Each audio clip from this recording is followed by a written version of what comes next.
ठीक आहे, तुम्ही हेलिकॉप्टरनी जाता असं आम्हाला कळालं, पण तुम्ही जर रोडवरनं गाडीनी घरी जायचं असेल तर तुम्हाला कुठला रोड घ्यावा लागतो? झालाय का रोड? अहो, तुमच्या घरामध्ये मंत्री पण, तुमची सरकार केंद्रात, तुमची सरकार राज्यात, पण मग तुम्हाला साधा रोड सुद्धा करता आला नाही आणि इथं येऊन तुम्ही काही फालतू वक्तव्य तिथं करता. मीडियावाले इथं बरेच आहेत. कालच मला असं कळतंय की दांडक्याबद्दल काहीतरी सांगितलं मीडियाचं. मला भाजपच्या सर्व नेत्यांना सांगायचे, दिल्लीतली मीडिया बिकाऊ असेल पण आमच्या महाराष्ट्रातली मीडिया बिकाऊ नाही. आता या मीडियाच्या आणि खास करून स्वाभिमानी मीडियाच्या लोकांना मी विनंती करेल, तुमच्या हातामध्ये जे दांड असतं, जे काय काठी असते ना, तर बूम असतो, त्या बूमचा कसा वापर तुम्ही करायचा हा तुम्ही तिथं ठरवायचा. ही आजची अशी परिस्थिती आहे. आपल्या शहरामध्ये जिथं आपण बसलो आहोत तिथं मला असं कळालंय की इथं ताबा गँग आहे, ताबा गँग. बारामती त्या भागामध्ये मलिदा गँग आहे आणि इथं काय? ताबा गँग. ताबा गँग काय करते? सामान्य लोकांची मोकळी जागा दिसली की कब्जा घेतला.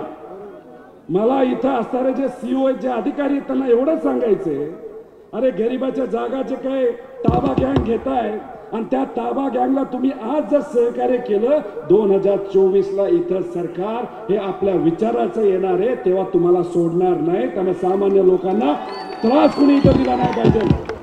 पोलिसांना सुद्धा विनंती करायची, तुम्ही सगळेच त्या पद्धतीने वागत असताल असं मला वाटत नाही, पण तरी सुद्धा पोलिसांनी सामान्य कार्यकर्त्यांवर जर तिथं चूक नसताना सुद्धा कारवाई जर केली तर आमचं सरकार आल्यानंतर तुमच्याकडे सुद्धा आम्ही बघून घेऊ. कारण आज या देशामध्ये काय परिस्थिती आहे, काल एक सर्वे आला, अख्ख्या देशाचा सर्वे आला, त्या सर्वेमध्ये 50% जागा या इंडिया आघाडीला आणि बीजेपीला तिथं दिसत आहेत. म्हणजे 240-45च्या आसपास दोन्ही गट तिथं आहेत. काय म्हणत होते हे? 400 पार, 400. अहो, हे 200 पारच होणार नाही अशी या भाजपची परिस्थिती आहे.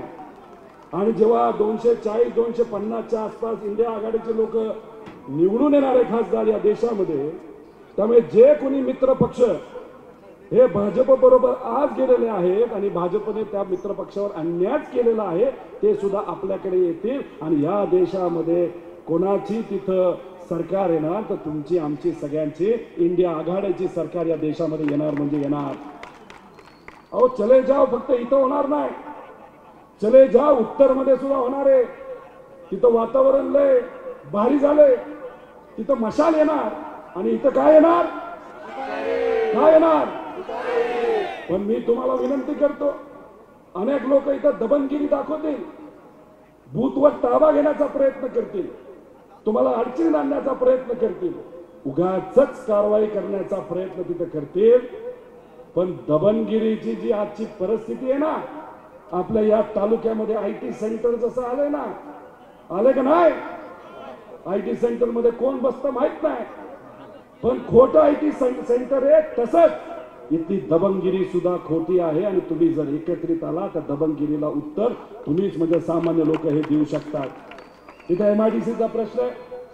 पवार साहेबांनी हे जे खासदार आहेत ते काय म्हणतात, राधाकृष्ण विखे पाटील साहेब काय म्हणतात, पवार साहेबांनी या भागामध्ये काय आणलं?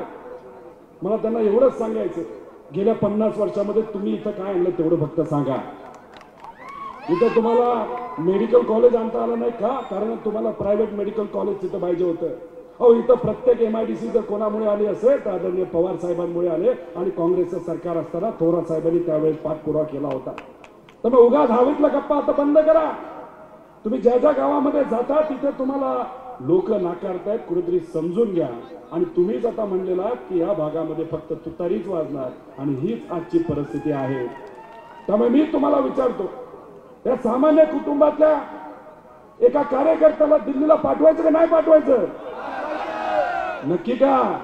इथं जर शेतकरी आले, विमा मिळाला का आपल्याला? कांद्याची काय परिस्थिती आहे?